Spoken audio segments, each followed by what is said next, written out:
Ingredients. We've got one yellow, one red, one orange pepper, some carrots and celery, 3 tomatoes, one whole onion, and about a half a clove or half a head of garlic. You can just use the jarred shit if you want, it's easier. Olive oil to grease the pan,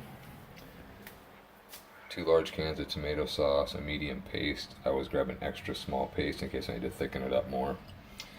About a half a cup of red wine, maybe a little bit more.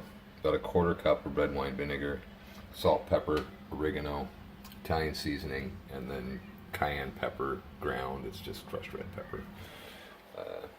Pork sausage, ground beef. Now, for order, I grease the pan with olive oil.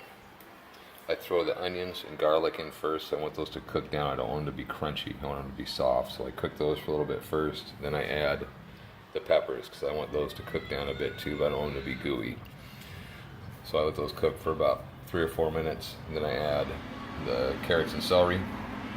Let that cook for a total of probably 15 minutes for all that stuff. Once it's cooked down to where it's starting to soften up, I dump in the tomato sauce, tomato paste,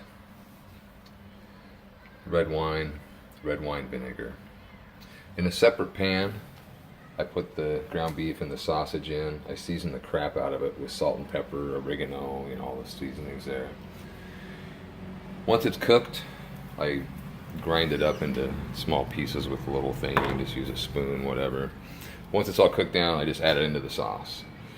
And then you cook it for a while. It takes a while for the tomato paste to melt in. Once it does, you can taste it and see if it's seasoned enough. If it's not hot enough, you put a little more pepper in it, or if it's not salty enough.